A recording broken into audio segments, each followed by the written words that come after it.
Students, we have seen the Rutherford's alpha particle scattering experiment. ಅದರಲ್ಲಿ ಏನು ನೋಡಿದ್ವಿ, nucleus is present at the center and electrons are revolving around the nucleus.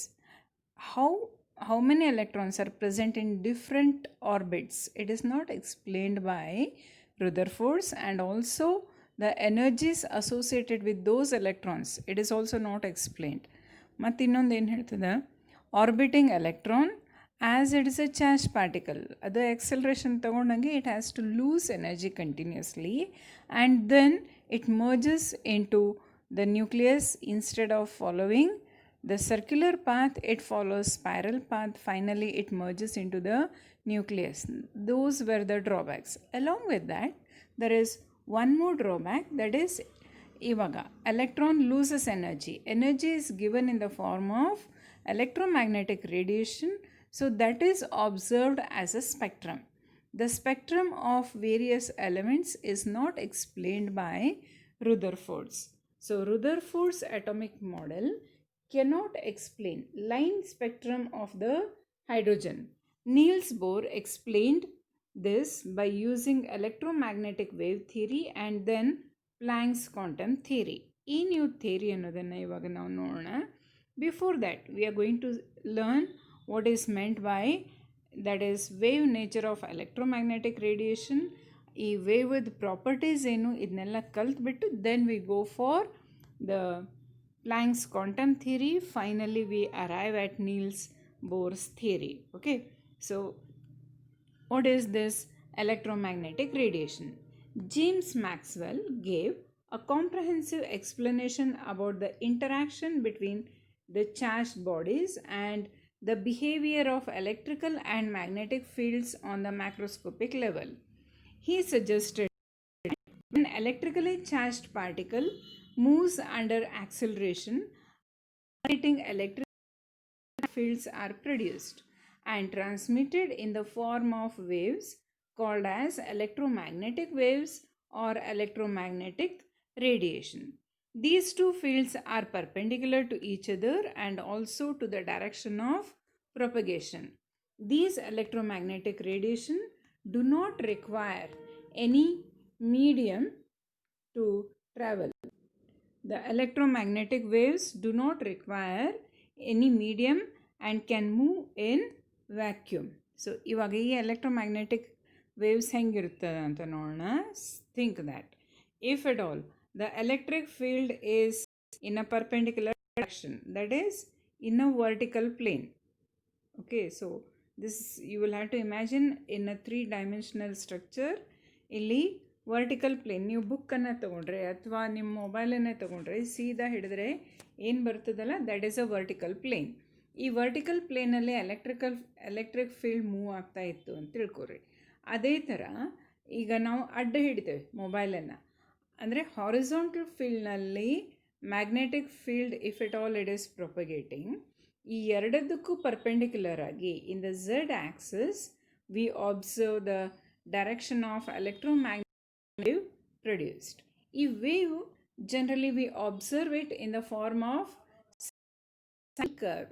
So ಒಂದೇ ವೇವನ್ನು ತಗೊಳ್ಳೋಣ. ಈಗ ಹೆಂಗಿರುತ್ತೆ ಅಂತ ನೋಡ್ರಿ. See the displacement it can be in the positive direction or it can be in the negative direction. So wave it starts moving in the sinusoidal curve, ಈ ಥರ ಹೋಗ್ತಾ ಇರುತ್ತೆ, ಹೌದಾ? So the displacement, maximum displacement taking place in the positive direction, idenanta noಡ್ತೀವಲ್ಲ, it is called as crest. The maximum displacement in the negative direction is called as trough ಅಂತ ಕರಿತೀವಿ. ಇವಾಗ ನಾವು ಒಂದು given point ಇಂದ, so it goes to crest, comes to the mean horizontal position, then goes to the trough and again it comes to the mean position. ಇಷ್ಟು ಬಂತು ಅಂದರೆ ಇದಕ್ಕೆ ನಾವೇನು ಕರಿತೀವಿ, ಒನ್ ವೇವ್ ಲೆಂತ್. ಅಥವಾ we can take the displacement between two successive crest ಅಥವಾ two successive troughs is also called as wavelength. ನಿಮ್ಗೆ ಕೇಳ್ತಾರೆ what is meant by wavelength? It is generally denoted by this symbol, it is called as lambda. ಇವಾಗ the maximum displacement in one direction. It may be in the negative direction or maybe in the positive direction. ಇದಕ್ಕೆ ನಾವು amplitude ಅಂತ ಕರಿತೀವಿ, generally denoted by A. This amplitude gives us the relative brightness. Amplitude ಜಾಸ್ತಿ ಇತ್ತು ಅಂದರೆ brightness ಜಾಸ್ತಿ, ಕಡಿಮೆ ಇತ್ತು ಅಂದರೆ brightness is less ಅಂತ ಹೇಳ್ತೀವಿ. If at all we take a given point, a given point in the how many wavelengths are moving. Say, think that I am taking this point. Illinda how many wavelengths are moving in 1 second, that is called as frequency of this wave, denoted by nu. ಈ ಥರ symbol ಬರೆದ್ರೆ it is called as nu ಅಂತ ಕರೀತೇವೆ. The reciprocal of the wavelength, it is called as nu bar. Reciprocal of wavelength, wavelengthಗೆ lambda ಅಂತ ತಗೊಂಡ್ರೆ ಇದರದು reciprocal, it is called as nu bar, or it is also called as wave number ಅಂತ ಕರೀತೀವಿ. So what are these terminologies? ಇದನ್ನು ನಾವು one by one we are going to study now. The fundamental characteristics of electromagnetic waves. The first wavelength, denoted by lambda. It is the distance between any two successive crests or troughs of a wave. SI unit is meter. ನಿಮ್ಗೆ ಇದನ್ನ ಎಕ್ಸಾಮಲ್ಲಿ ಕೇಳ್ತಾರೆ, what is a SI unit of, ಒಂದು ಯಾವುದೋ property ಕೊಟ್ಟಿರ್ತಾರೆ ಅದನ್ನು ನಿಮ್ಗೆ ಹೇಳಲಿಕ್ಕೆ ಬರಬೇಕು. It is generally expressed in nanometer or angstrom unit. 1 nanometer is equal to 10 raised to minus 9 meter and 1 angstrom is equal to 10 raised to minus 10 meter. ಅದಕ್ಕೆ ನಾವೇನು ಹೇಳ್ಬೋದು, 1 nanometer is equal to 10 angstrom units. The next one, frequency. So frequency, it is the number of waves passing through a given point in unit time. So either unit, SI unit is hertz, athwa it is also called as cycles per second. The next one, velocity. The distance traveled by a wave in 1 second is called as velocity, generally denoted by C. And unit is, SI unit is meter per second. The velocity, it can be related to the wavelength and frequency. How it is related, ಇದನ್ನು ನಾವೀಗ ನೋಡೋಣ. So we can easily say that number of waves passing through one unit is frequency and it is lambda. So C is equal to nu into lambda, or lambda is equal to C by nu, or nu is equal to C by lambda. ಈ ಥರ ನಾವು ಬರಿಬೋದು. So ಈ ರಿಲೇಷನನ್ನು ನಿಮಗೆ 1 ಮಾರ್ಕಿಗೆ ಕೇಳ್ತಾರೆ. ಇದರ based problem ಅಂದರೆ ಏನು ಕೊಟ್ಟಿದ್ದಾರೆ, ವೆಲಾಸಿಟಿ ಕೊಡ್ತಾರೆ, ಲ್ಯಾಂಬ್ಡಾ ಕೊಟ್ಟಿರ್ತಾರೆ, ನ್ಯೂ ಕ್ಯಾಲ್ಕುಲೇಟ್ ಮಾಡಲಿಕ್ಕೆ ಕೇಳ್ತಾರೆ. ಅಥವಾ nu and c will be given, they will ask you to calculate lambda. ಇಂಥದ್ದು ಕ್ವೆಶನ್ ಕೊಟ್ಟಾಗ ನಿಮಗೆ 2 ಮಾರ್ಕಿಗೆ ಪ್ರಾಬ್ಲಮ್ಸನ್ನು ಕೇಳ್ತಾರೆ. Next the one that is wave number, nu bar ಅಂತ ಕರಿತೀವಿ. It is a number of waves present in unit length, or it is reciprocal of wavelength. Just now ನಾನು ಹೇಳಿದೆ. So nu bar is equal to 1 by lambda. So lambda ಅಂದರೆ wavelength, ಇದ್ರ SI unit is meter. 1 upon meter ಅಂದರೆ per meter is SI unit of wave number. Next one, that is amplitude. Amplitude is generally denoted by A. The height of, it is the height measured from central line to the peak, or height of the crest or depth of the trough of a wave. It is called as amplitude. It determines the intensity or brightness of radiation. So ಇವಗಷ್ಟೇ ನಾನು ಹೇಳಿದ್ದು. So ಇದ್ರ ಮೇಲೆ ನಿಮಗೆ ಪ್ರಾಬ್ಲಮ್ಸನ್ನು ಕೇಳ್ತಾರೆ. We will solve 1 or 2 problems on this. Usually ನಿಮಗೆ 2 ಮಾರ್ಕ್ಸಿಗೆ ಕೇಳ್ತಾರೆ. So ಇಲ್ಲಿವರೆಗೂ discuss ಮಾಡಿ ದೇ ಆಸ್ಕ್. ಸೊ ನಾರ್ಮಲಿ ಈ ಕಾನ್ಸೆಪ್ಟ್ ಮೇಲೆ ನಿಮಗೆ ಹೆಚ್ಚಾಗಿ ಏನೂ ಕೇಳಿರಂಗಿಲ್ಲ. ಓಕೆ, ಏನು ಕೇಳ್ಬೋದು ಭಾಳ ಅಂದರೆ, so what are the drawbacks of Rutherford's theory? ಒಂದನೇದ್ದು, it cannot explain the stability of the atom. Second one, it doesn't tell how the electrons are distributed and what are the energies associated with those electrons, and also it cannot explain the line spectrum of hydrogen. ಮೂರನ್ನು ನೀವಲ್ಲಿ ಹೇಳ್ಬೋದು. ಇಲ್ಲಿ ಇದನ್ನೇನು ಕೇಳೋದಿಲ್ಲ. So ಈ diagram ಕೂಡ ನಿಮಗೇನು ತೆಗಿಲಿಕ್ಕೆ ಕೇಳಂಗಿಲ್ಲ. ಸೊ ಈ ಡಯಾಗ್ರಾಮ್ ನಿಮಗೆ ಗೊತ್ತಿರಬೇಕು. What is crest, trough, wave length, amplitude, wave number, all these definitions can be as for 1 mark. ಅಥವಾ ಏನು ಕೇಳ್ತಾರೆ, what is the relation between the velocity, frequency and wave length ಕೇಳ್ತಾರೆ. ಅಥವಾ ಇದರದ್ದು ಬೇಸ್ಡ್ ಪ್ರಾಬ್ಲಮ್ಸನ್ನು ನಿಮಗೆ ಹೆಚ್ಚಾಗಿ 1 ಅಥವಾ 2 ಮಾರ್ಕ್ಸಿಗೆ ಕೇಳಿರ್ತಾರೆ. ಓಕೆ, ನಾವು we will solve some problems based on this. Students, ನಾವೀಗ ಪ್ರಾಬ್ಲಮ್ ಸಾಲ್ವ್ ಮಾಡೋಣ. ಅದಕ್ಕಿಂತ ಮೊದಲು ನೀವೊಂದು ಪೇಪರಲ್ಲಿ ಎಲ್ಲ ಇಕ್ವೇಷನ್ಸನ್ನು ಬರೆದಿಟ್ಕೊಳ್ರಿ. ಫಸ್ಟ್ ನಮ್ಗೇನು ಗೊತ್ತದ, wavelength. Wavelength is related to wave number. It is a reciprocal. ಅಥವಾ nu bar, it is nothing but wave number. It is equal to 1 upon lambda. Lambda ಅಂದ್ರೆ ಏನಿದು, ವೇವ್ ಲೆಂತ್. ಇದು ಒಂದನೇ equation.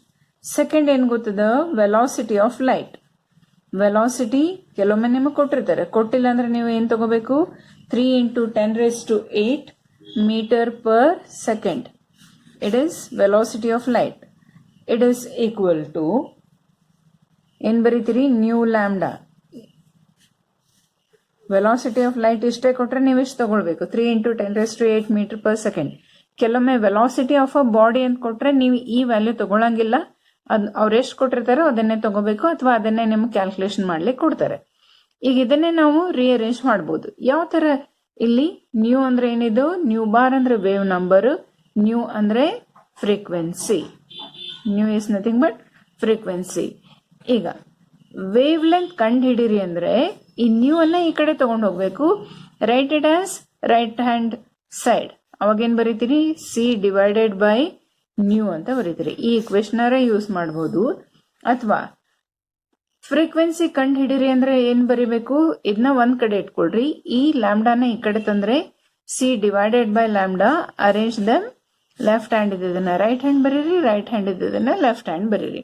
ಈ 4 equation ಅಲ್ಲಿ ಅವ್ರು ಯಾವುದೇ ಒಂದನ್ನ ನಿಮ್ಗೆ ಕೇಳ್ಬೋದು. ಅಲ್ಲಿ ನಿಮ್ಗೆ ಈ ಡಾಟಾ ಬರ್ಕೊಂಡು ಸಾಲ್ವ್ ಮಾಡ್ಲಿಕ್ಕೆ ಬರಬೇಕು. ಓಕೆ, ಫಸ್ಟ್ ಪ್ರಾಬ್ಲಮ್ ಇದು. ಎಕ್ಸಾಮ್ ಅಲ್ಲಿ ಬಂದದ್ದು 2 ಮಾರ್ಕ್ಸ್ ಕೇಳಿದ್ರೆ ಇದನ್ನ ಏನ್ ಕೇಳ್ತಾರೆ ಇಲ್ಲಿ, the Vividh Bharati station broadcast on a frequency of 1368 kilohertz.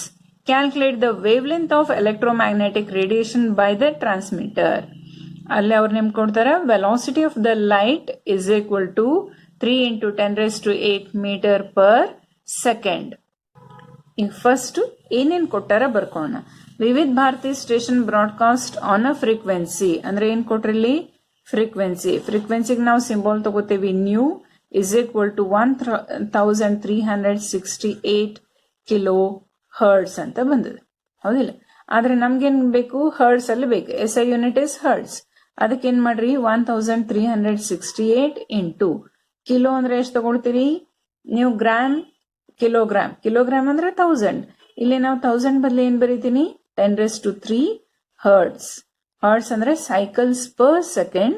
ಇದನ್ನೇ ನಾನು ಏನ್ ಬರೀಬಹುದು, 1368 ಇಂಟು 10⁻³ ಸೈಕಲ್ಸ್ ಪರ್ ಸೆಕೆಂಡ್ ಅಂತ ಬರೀತೀನಿ. ಕ್ಯಾಲ್ಕುಲೇಟ್ ದ ವೇವ್ ಲೆಂತ್ ಅಂದ್ರೆ ಏನು, lambda is equal to how much, c ನ ಕೊಟ್ಬಿಟ್ಟಾರೆ. ನಾವೀಗ ಯಾವ ಇಕ್ವೇಶನ್ ಯೂಸ್ ಮಾಡಬೇಕು, ಇಲ್ಲಿ ನೋಡ್ರಿ, ಇಲ್ಲಿ ಒಂದ್ ಕಡೆ ಬರ್ಕೊಂಡೇವಲ್ಲ, ಏನ್ ಗೊತ್ತದ ನಮ್ಗಿಲ್ಲಿ, ಸಿ ಗೊತ್ತದ, ಲ್ಯಾಂಬ್ಡಾ ಗೊತ್ತದ. ಸಿ ಮತ್ ಲ್ಯಾಂಬ್ಡಾ ಗೊತ್ತದ. ಏನ್ ಕಂಡು ಹಿಡಬೇಕು, ನ್ಯೂ ಎಷ್ಟದ ಕಂಡು ಹಿಡಬೇಕು. ಅದಕ್ಕೆ ಇಕ್ವೇಶನ್ ಬರೀತೀರಿ, ವಿ ನೋ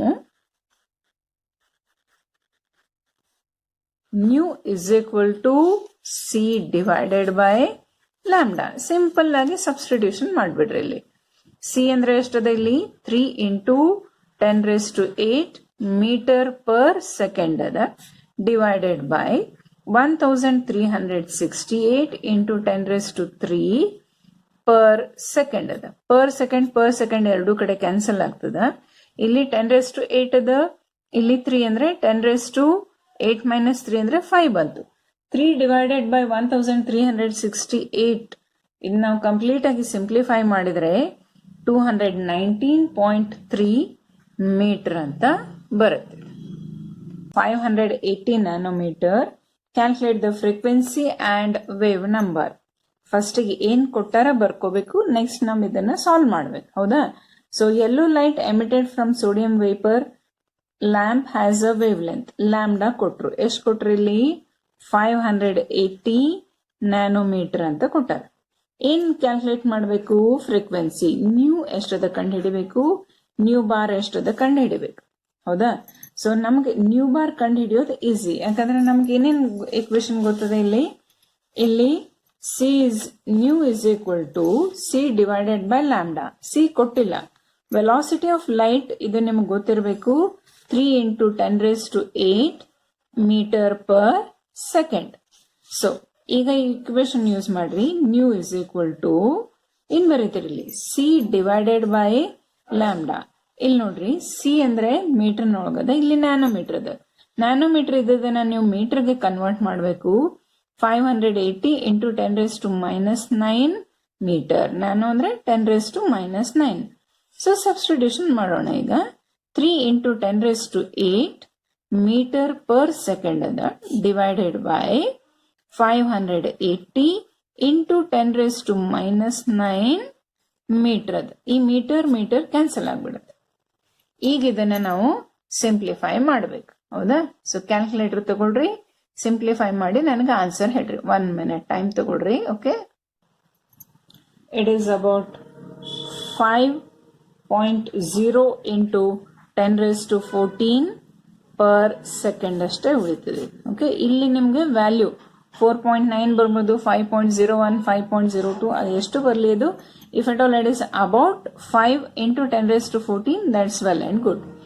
ಸೆಕೆಂಡ್ ಒನ್ ನಾವೇನು ಕ್ಯಾಲ್ಕುಲೇಟ್ ಮಾಡ್ಬೇಕಿಲ್ಲಿ? Nu bar.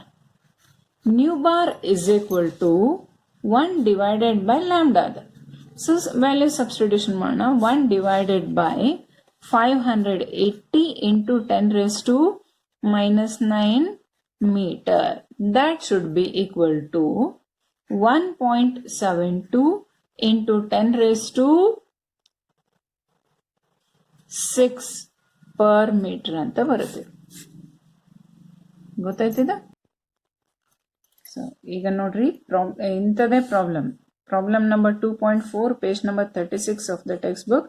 It is a solved problem. That is a homework for you. Exactly similar ಅದ, ಅದನ್ನ ನೀವು ಟ್ರೈ ಮಾಡ್ರಿ, ಬಹಳ ಈಸಿ ಅದ. ನೆಕ್ಸ್ಟ್ ಪ್ರಾಬ್ಲಮ್ ನೋಡ್ರಿ. Calculate the wavelength, frequency and wave number of a light wave whose period is 2.0 × 10⁻⁻10 per second ಅಂತ ಅದ. Okay, ಇಲ್ಲೊಂದು ಹೊಸ ಟರ್ಮ್ ಬಂದದ. ಏನಿದು? Period. So period of a wave is nothing but it is time required for one complete oscillation. Time required for one complete oscillation ಗೆ ನಾವು ಏನಂತ ಕರಿತೀವಿ? It is nothing but time period ಅಂತ ಕರಿತೀವಿ. ಸೊ ಈಗ ಎರಡು ವೇವ್ 1 ಸೆಕೆಂಡ್ ಅಲ್ಲಿ ಹೋದ್ರೆ 1 ಸೆಕೆಂಡ್ ನಲ್ಲಿ ಎಷ್ಟು ಅಂದ್ರೆ 1/2. So that is nothing but the time period ಅಂತ ಹೇಳ್ತೀವಿ. ಅದಕ್ಕೆ time period is equal to 1/ν. Frequency ಅಂದ್ರೆ 1 ಸೆಕೆಂಡ್ ನಲ್ಲಿ ಎಷ್ಟು ವೇವ್ ಹೋಗ್ತದೆ, 1 ವೇವ್ ಕಂಪ್ಲೀಟ್ ಆಗ್ಲಿಕ್ಕೆ ಎಷ್ಟು ಟೈಮ್ ಬೇಕು. So they are interrelated like this. So ಈಗ ನಾವು ಏನ್ ಕಂಡು ಹಿಡಬೇಕು ಇಲ್ಲಿ? First we will have to calculate the wavelength. Wavelength ಅಂದ್ರೆ ಲ್ಯಾಂಬ್ಡಾ, ಇದೆಷ್ಟು ಕಂಡು ಹಿಡಿಬೇಕು. ನೆಕ್ಸ್ಟ್ ಫ್ರೀಕ್ವೆನ್ಸಿ ಎಷ್ಟದ ಕಂಡು ಹಿಡಿಬೇಕು, ವೇವ್ ನಂಬರ್ ಎಷ್ಟದ ಇದನ್ನ ನಾವು ಕಂಡು ಹಿಡಿಬೇಕು. ಹೌದಾ? ಸೊ ಅವ್ರು ಕೊಟ್ಟಿರೋದೇನು? ಬರೀ ಟೈಮ್ ಪೀರಿಯಡ್ ಅಷ್ಟೇ ಕೊಟ್ಟಾರ. ಸೊ ಟೈಮ್ ಪೀರಿಯಡ್ ಕೊಟ್ಟಿದ್ರೆ we can first calculate frequency. So frequency should be equal to 1/t. That is equal to 1/2 × 10⁻⁻10, ಅಥವಾ ಏನ್ ಬರೀಬಹುದು ನಾವಿಲ್ಲಿ? 2 ಅಂದ್ರೆ 0.5 × 10⁻+10 ಆಗ್ತದೆ. -10 ನ್ಯೂಮರೇಟರ್ ಹೋದ್ರೆ +10. ಇದೇನದ? ಇದು ಸೆಕೆಂಡ್ ಅದ. So it is per second. Or we can write 5.0 × 10⁹ per second. ಇದೇನಿದು ಫ್ರೀಕ್ವೆನ್ಸಿ. ಒಂದೇ ಆನ್ಸರ್ ಸಿಕ್ತು ನಮಗೆ. ಫ್ರೀಕ್ವೆನ್ಸಿ ಸಿಕ್ತು ಅಂದಮೇಲೆ ನಾವು ಏನು ಕಂಡುಹಿಡಬೇಕೀಗ? ಲ್ಯಾಂಬ್ಡಾ. ಲ್ಯಾಂಬ್ಡಾ ಅಂದ್ರೆ wave number. So wavelength. Lambda ಅಂದ್ರೆ ವೇವ್ ಲೆಂತ್. ವೇವ್ ಲೆಂತ್ ಅಂದ್ರೆ ನಮ್ಗೆ ಏನ್ ಗೊತ್ತದೆ? C is equal to nu into lambda. So lambda is equal to C by lambda. C ಅಂದ್ರೆ ವೆಲಾಸಿಟಿ ಆಫ್ ಲೈಟ್. ಅವ್ರಿಲ್ಲಿ ಕೊಟ್ಟಿಲ್ಲ, ಎಷ್ಟು ತಗೋಬೇಕು? ಕೊಟ್ಟಿಲ್ಲ ಅಂದ್ರೆ 3 × 10⁸ metre per second divided by lambda ಅಲ್ಲ, ಇದು ಸಿ ಬೈ ನ್ಯೂ. ಹೌದಾ? ಫ್ರೀಕ್ವೆನ್ಸಿ. ಸೊ 5 × 10⁹ ಇದು ನ್ಯೂಮರೇಟ್. ಈಗ ಎಷ್ಟು ಬರಬೇಕು? 3/5 ಅಂದ್ರೆ 5 1s 5 6 ಇಲ್ಲಿ ಹೋಗುದಿಲ್ಲ, 5 6 30. So 0.6 × 10⁸ the taken to numerator ಅಂದ್ರೆ -9 -1 ಇದು ಪರ್ ಸೆಕೆಂಡ್ ಅದ. ಪರ್ ಸೆಕೆಂಡ್ ಹೋಗ್ತದ metre. So or I can write it as 6.0 × 10⁻² metre ಅಂತ ಬರಿಬಹುದು. ಏನ್ ಬಂತೀಗ? Wavelength. ಹೌದಾ? ನೆಕ್ಸ್ಟ್ ಏನ್ ಕಂಡು ಹಿಡಬೇಕು? Wave number. Wave number is reciprocal of wavelength. So it is 1 divided by 6 × 10⁻². It should be equal to 16.66 per metre ಅಂತ ನಾವು ಬರೀತೇವೆ. ಸೊ 3 ಕ್ಯಾಲ್ಕುಲೇಷನ್ ಮಾಡ್ತೀರಿ, ಅದಕ್ಕೆ 3 ಮಾರ್ಕ್ಸ್ ಅನ್ನು ಅವ್ರು ಕೊಡ್ತಾರೆ.